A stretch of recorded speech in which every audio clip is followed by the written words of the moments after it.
Bonjour, me revoilà de nouveau dans ma belle chemise blanche façon Manuel Valls, mon modèle masculin physiquement, pas moralement malheureusement, enfin heureusement plutôt. Je vais poursuivre un petit peu, mais pas longtemps, sur les thérapeutes. Alors j'ai laissé un message négatif sur internet que je vais enlever parce que ça n'a plus lieu d'être. 13 ans après, 14 ans après, la personne a pu changer.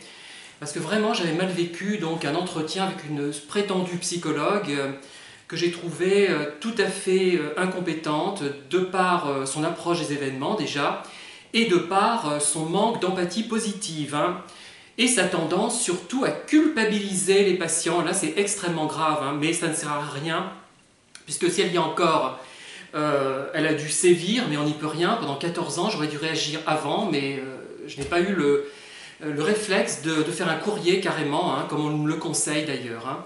Mais je vais enlever mon message pour ne pas faire d'histoire, comme d'habitude, on va se taire, même si je sais que si je fais des vidéos, ça aura beaucoup d'impact. Je n'en parlerai pas, je nommerai pas la personne, mais je crois qu'il faut arriver à un moment donné à se dire, ces gens-là, on les paye, ils sont payés, ils doivent faire leur travail, ou au moins, même s'ils n'y arrivent pas, ne pas adopter un comportement culpabilisant, ne pas, sauf exception, sauf s'ils sont persuadés que ça va faire sortir la victime de sa problématique, on ne sait jamais, il y a peut-être des cas très précis, mais moi ce n'était pas le cas. Donc je reviens aussi sur d'autres thématiques, parce que j'ai peut-être pas été assez clair. Oui, il y a quelqu'un qui fait des vidéos d'ailleurs fort amusantes avec un masque. J'ai réagi violemment, exprès, je continue d'ailleurs à être violent avec elle dans cette vidéo, puisqu'elle parle, quand elle parle d'au-delà, elle parle de l'au-delà de la religion. Moi je ne parle pas de l'au-delà de la religion. Il y a, à mon avis, un au-delà qui n'est pas forcément religieux, qui peut avoir un rapport avec la religion, qui peut avoir été une interprétation, avoir été interprété par la religion d'une certaine manière, qui est vraie ou fausse, je ne sais pas. Peut-être que le Dieu de la religion, que les dieux existent, peut-être que... Je n'en sais rien, je ne suis pas allé de l'autre côté pour le voir, et je n'ai pas assez de connaissances dans ce domaine pour en parler beaucoup, mais il y a la science, moi j'en reviens toujours à ça, je n'ai pas été très scientifique, mais j'ai confiance en la science qui un jour nous expliquera ce que nous faisons sur Terre, pourquoi nous sommes là, et ce que nous devenons après notre mort, notamment.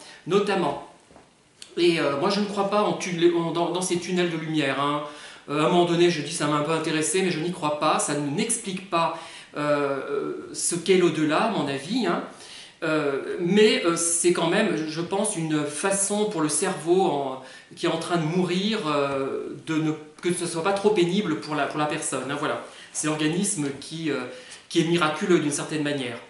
Voilà, donc il y a l'au-delà scientifique auquel je crois, je ne sais pas encore en quoi il consiste. Je sais que certains physiciens pensent que le passé est stocké, se stocke au fur et à mesure, ou je n'en sais rien, je me documenterai encore plus là-dessus, mais voilà. Donc si vous êtes confronté, thérapeute, coach et autres soignants, à des personnes qui vous parlent de l'au-delà, qu'ils soient scientifiques comme moi, comme l'approche que je peux avoir qui m'intéresse, qu'ils soient religieux et scientifiques, qu'ils soient de toute nature, vous n'avez pas à leur dire, n'y pensez pas. Alors je reviens là-dessus, je radote, je sais, mais ce n'est pas du radotage. Quand quelque chose m'énerve et que quelqu'un qui prétend soigner les autres ose dire des choses pareilles, je trouve ça extrêmement choquant. Moi, je ne me permettrai pas dans une conversation de tous les jours. Sauf si, quand j'étais gamin, peut-être, quand j'étais un peu con, pas très futé.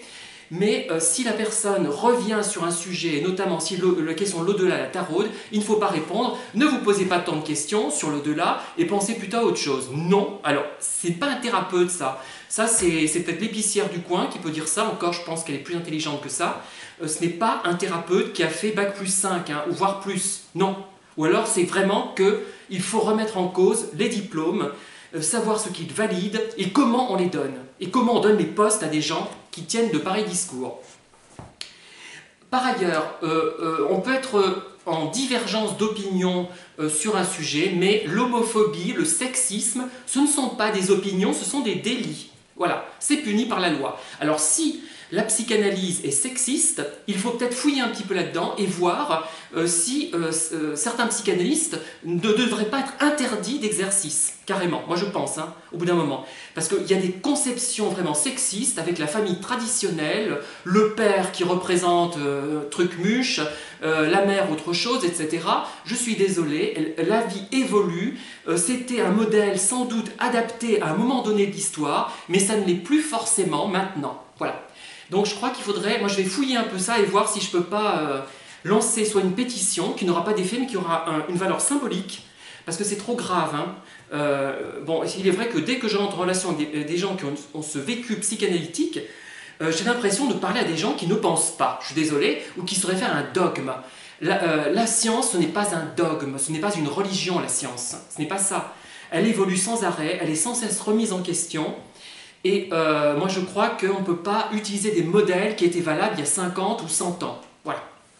Bon, mais tous les psychanalystes ne sont peut-être pas complètement stupides, hein, je pense que non, et d'ailleurs je l'espère. Hein. Voilà ce que je voulais vous dire simplement pour terminer ces vidéos. Donc un thérapeute doit, même si ce n'est pas un saint, ce n'est pas le meilleur des hommes ou la meilleure des femmes, doit être empathique de manière positive, c'est-à-dire comprendre la personne, pouvoir se mettre un peu à sa place de façon positive, c'est-à-dire pas comme les pervers qui vont vous comprendre mais qui vont utiliser ceci pour vous manipuler. Un thérapeute ne doit pas être manipulateur, il ne doit pas maintenir son client dans la relation, mais s'il est guéri, hein, et si ça dure des années et des années, je suis désolé, il y a un truc qui ne va pas. C'est que soit une dépendance de l'un, du client, soit une dépendance du thérapeute. Je ne sais pas laquelle, mais ou alors les deux, une dépendance des deux côtés. Il ne faut pas non plus que le thérapeute juge ce que dit la personne, sauf si elle tient un discours raciste ou homophobe, et encore là, même pas, elle ne doit même pas la juger, elle doit essayer de comprendre pourquoi la personne en vient à cette extrémité. Voilà, de bêtises, il y a certainement une raison, quand on raconte des conneries, il y a une raison en général. Hein. Bon, voilà. L'homophobie, de toute façon, ce n'est pas une opinion, messieurs les psychanalystes, mesdames les psychanalystes. Hein, je m'adresse à ceux qui pensent que la psychanalyse n'évolue pas et doit se référer à un modèle patriarcal, complètement ridicule, complètement dépassé, enfin en phase d'être dépassé, pas encore dépassé malheureusement. Et voilà. Voilà ce que je voulais vous dire, et je vais aborder dans une prochaine vidéo quelque chose de bien plus intéressant. Et en attendant, n'hésitez pas à liker, à disliker, oh voilà, je vous fais confiance, hein, ceux qui dislikent, ils sont toujours présents. Et à vous abonner, et bien sûr à diffuser cette vidéo de façon à ce que devienne virale, sait-on jamais. Et ça satisfera mon ego, parce que là j'en ai un ego, mais surdimensionné. Hein. Allez, bonne soirée et à bientôt.